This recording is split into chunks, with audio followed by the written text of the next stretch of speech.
Hello, good morning students. आज आपण semi इंग्लिशसाठी समरूपता सिमिलॅरिटीचं रिव्हिजन करणार आहोत. सिमिलॅरिटी या चॅप्टरचं रिव्हिजन आपण करणार आहोत आणि त्याची सिस्टीम आपण असं ठेवणार आहोत की एक फॉर्म्युला घ्यायचा, त्या फॉर्म्युल्यावर आधारित सर्व प्रश्न लिहायचे. फॉर्म्युला घेतल्यानंतर आपण असं बघायचं की मी यावर एक भूमितीचा अभ्यास कसा करावा असा एक मी तुम्हाला व्हिडिओ दिलेले 3 व्हिडिओ आहेत प्लेलिस्टमध्ये. भूमितीचा अभ्यास कसा करावा किंवा प्रश्न कसे सोडवावे त्याप्रमाणे मी काय करतो, दिलेल्या माहितीवरून आपण सूत्र तयार करूया, म्हणजे आपल्याला जास्त सूत्र ॲड करावं लागेल. आता आपल्याला हा फॉर्म्युला दिलेला आहे बघा. कोणता फॉर्म्युला आहे? The ratio of areas of two triangle. In short, A1 upon A2 is equal to B1 upon B2 into H1 upon H2 असा हा फॉर्म्युला. हा फॉर्म्युला 3 प्रकारे आपल्याला वापरायचा असतो. जर त्यांनी ratio of base, ratio of height या दोघांची व्हॅल्यू दिली असेल तर असाच्या असा वापरणार. जर आपल्याला त्यांनी त्या ट्रायंगलमध्ये असं समजा बघा, जर त्या ट्रायंगलमध्ये त्यांनी आपल्याला बेसची व्हॅल्यू दिली नसेल तर आपण नाही घेणार ना बेसची व्हॅल्यू. बेस नकोच आहे आपल्याला, म्हणजे त्यांनी सांगितलं तुम्ही बेस घेऊ नका, व्हॅल्यू नाही दिली म्हणजे बेस घेऊ नका, मग आपला फॉर्म्युला असा होईल.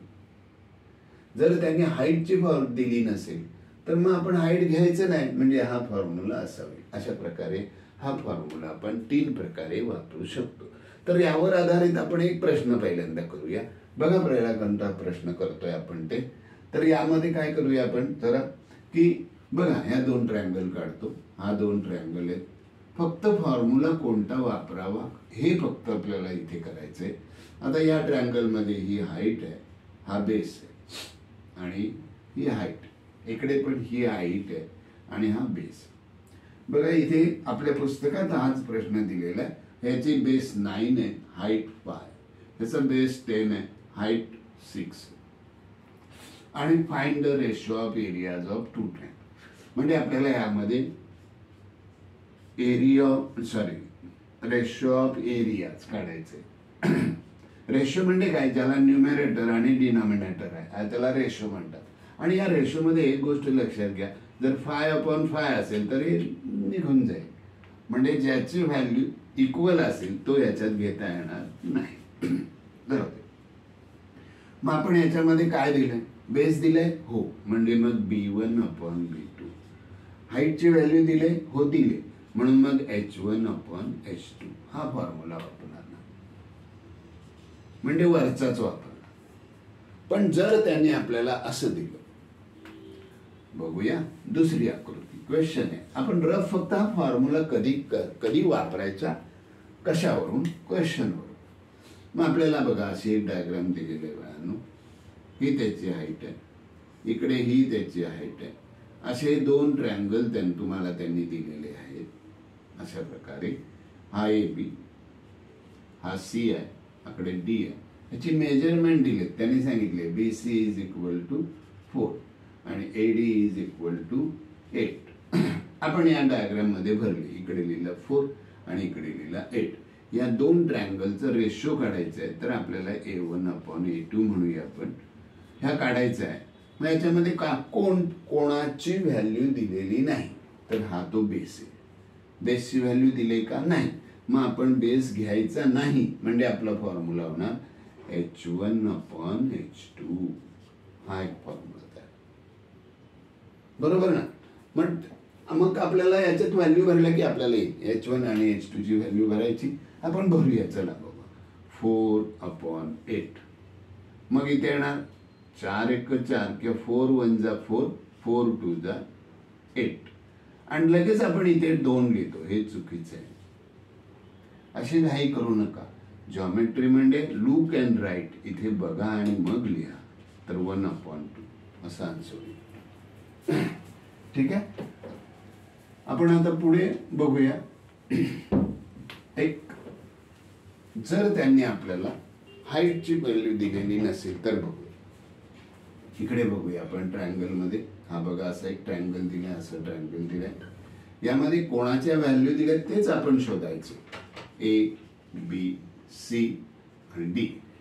बी डी दिलेलं आहे 7, बी सी दिलेलं आहे 20 आपल्या बुकमधलाच. आता मग हा 20 मधून 7 गेला तरी ते आलं 30. आता या दोन ट्रायंगल, हा फर्स्ट आणि हा 2, यांच्या एरियाचा आपल्याला रेशो काढायचा आहे, म्हणजे A1/A2 काढायचं आहे.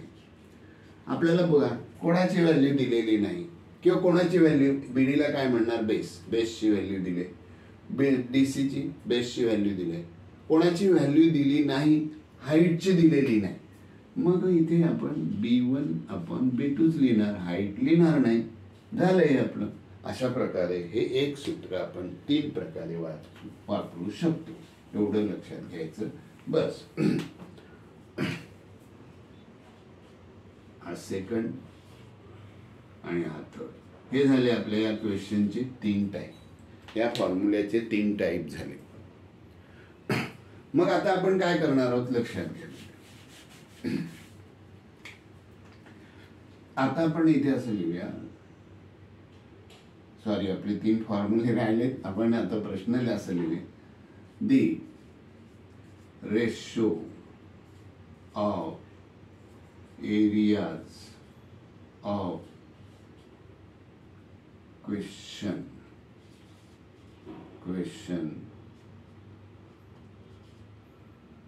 1, question of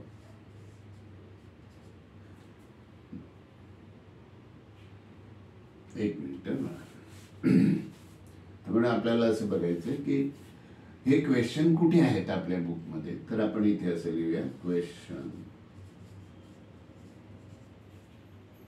of the ratio of areas of 2 triangles.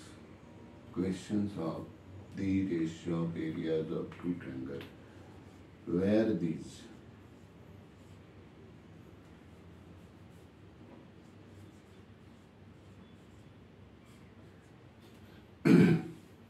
आपण इथे पेज नंबर टाकूया, पेज नंबर इकडे लिहूया, क्वेश्चन नंबर